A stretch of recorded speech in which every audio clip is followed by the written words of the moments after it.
Hello, and welcome to My Week in Baseball. I'm your host, Phil S-Truth Harrison.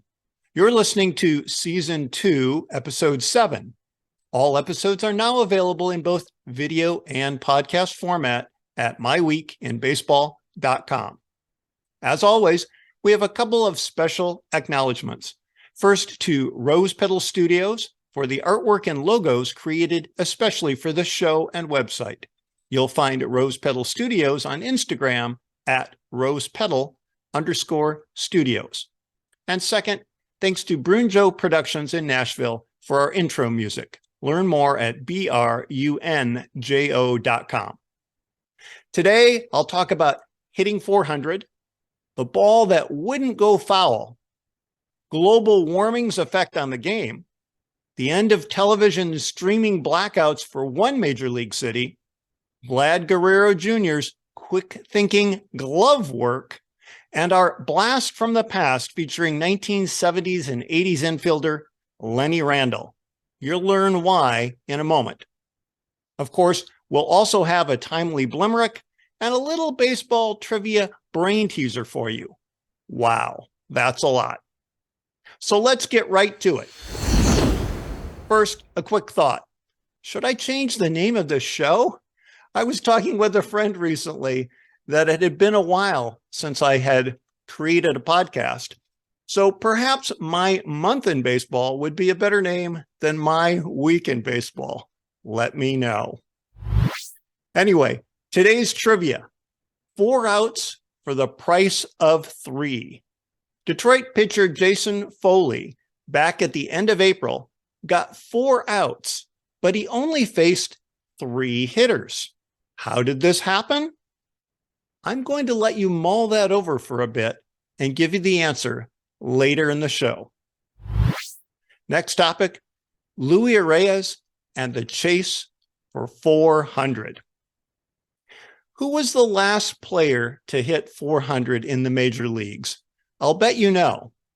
Of course, it was Ted Williams for the Boston Red Sox in 1941 when he clubbed 406. The last player to come close, you may also remember, was George Brett of the Kansas City Royals, who in 1980 was hitting 400 as late in the season as game 134. That's out of 162 games, so he came within about 30 games or so of staying at 400.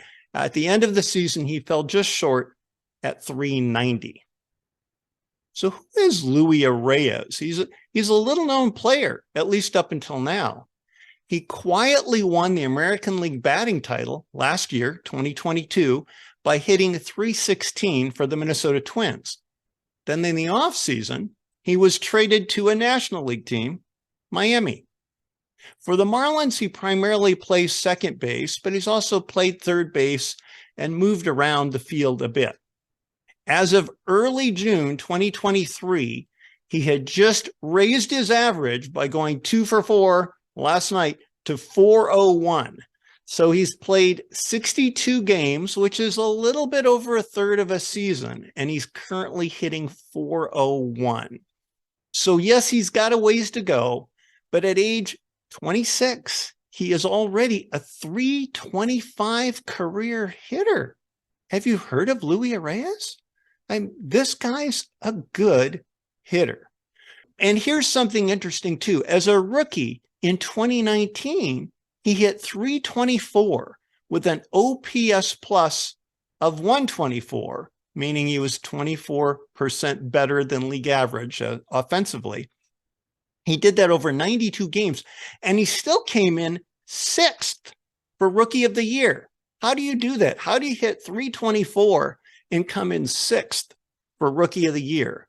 Well, who the heck else was a rookie that year? The winner in 2019 was Yordan Alvarez of the Houston Astros, who has become one of the game's best hitters. And as a rookie in 2019, he hit 316 with 27 home runs in just 87 games played, just barely over half a season. That would have been a 50-ish home run pace.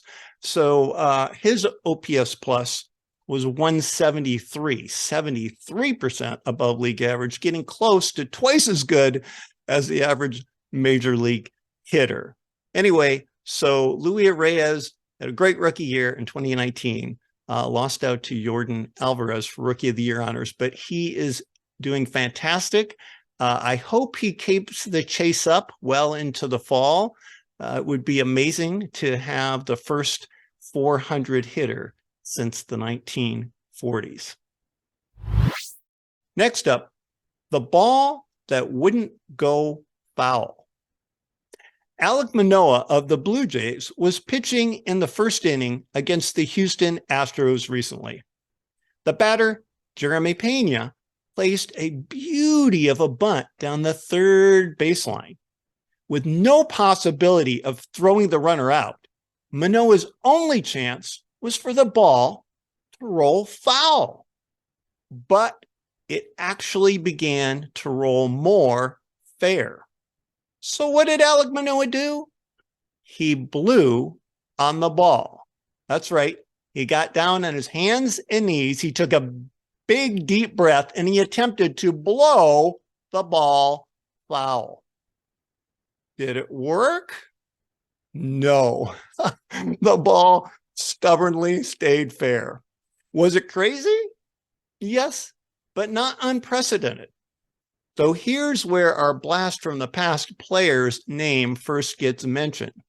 Blowing the ball foul was actually attempted at least once previously in MLB, back in 1981 by then Seattle Mariners third baseman Lenny Randall. And he did succeed in helping the ball roll foul. Blowing on it, he actually pushed the ball foul. And although there's no official rule against it, the umpire called the runner safe, ignoring the wind-aided foul. So you might be able to make it happen with a little wind aid, but the umpire's likely not going to go along with it. Next up, global warming makes it easier to hit a home run. This is because higher temperatures decrease air density, and that means balls will travel farther because there's less air resistance to slow them down.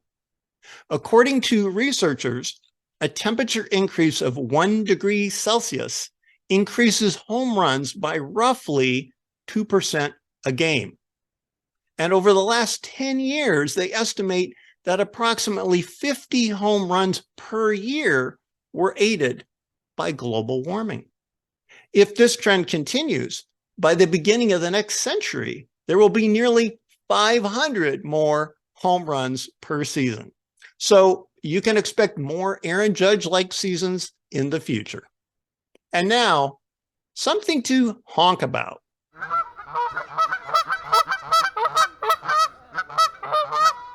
Is it the end of blackouts for MLB games? Well, several months ago, Diamond Sports Group, which owns Bally Sports, announced that it would skip required payments for television rights to teams on its broadcast agreement in an attempt to what? Avoid bankruptcy.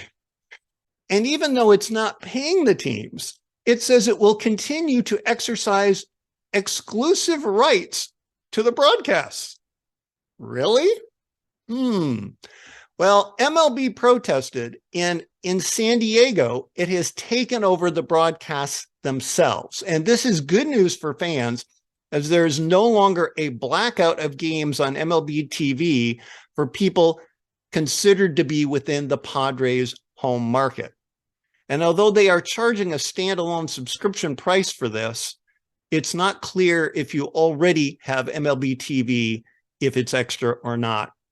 Diamond Sports has also stopped making payments to the Guardians, the Twins, and the Diamondbacks. So this could be a growing area of MLB having direct involvement. So why does this matter? Well, I know to me as a fan in the region of the country that I live in, I am claimed as the home team by 3 major league teams. The closest one is about a 6.5-hour drive from here. but 3 major league teams, 2 in Northern California and 1 in Seattle, claim me as home territory, which means all of those games are blacked out. I can't watch any of those 3 teams, even though I live nowhere near them. So I'm hopeful that this will be the first step in MLB finding a way to change their broadcast agreements so that fans can watch the games streaming or on television, regardless of where they live. And now, Vlad Guerrero Jr. and a bit of fancy glove work. I say glove in air quotes because in a game at the end of May 2023, here's what happened. There was a sharply hit grounder off the bat of Brewers outfielder Christian Yelich, and Vlad Guerrero's playing first base. He makes a clean backhanded pickup to his right, but he cannot get the ball out of his glove. It's stuck, completely stuck in the webbing. The Blue Jays pitcher, Trevor Richards, runs towards first base to cover the bag as he normally would, and is expecting an easy toss of the ball from Vlad. But instead, Vlad takes off his glove and throws the entire glove to Richards, who grabs it and steps on first base to record the out. If you'd like to see a video clip of that play, just search online for the phrase Vlad tosses glove and you'll find it. Next up, our blast from the past.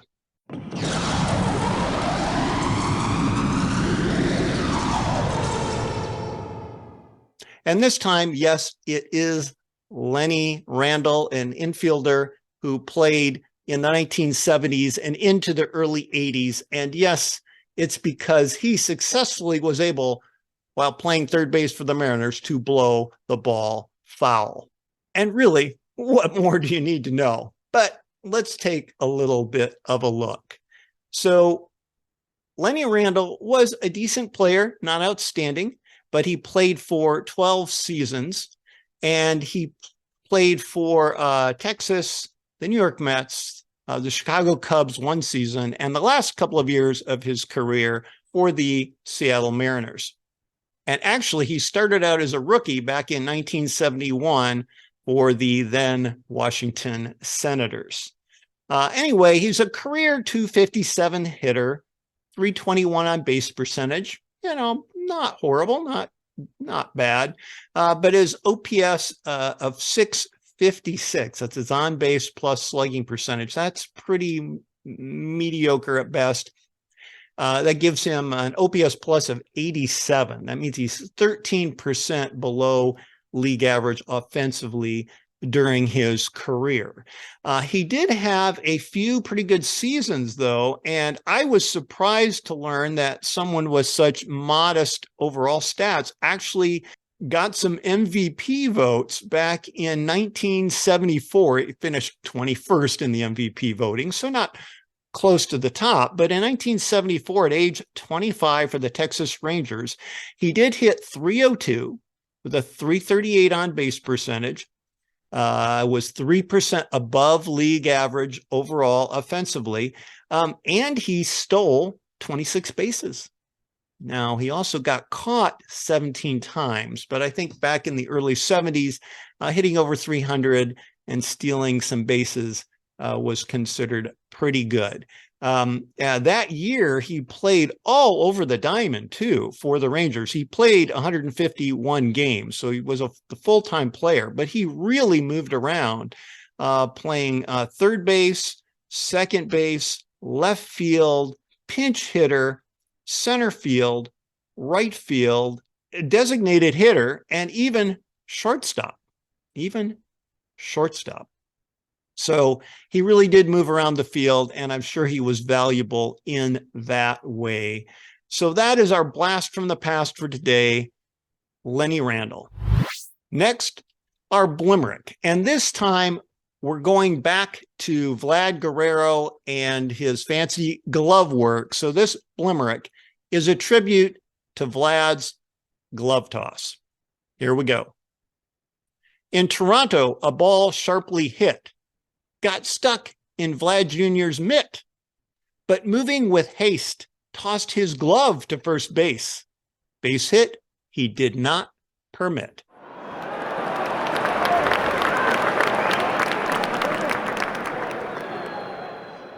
And finally, my friends, the answer to today's trivia. So you've had a chance to think about it now.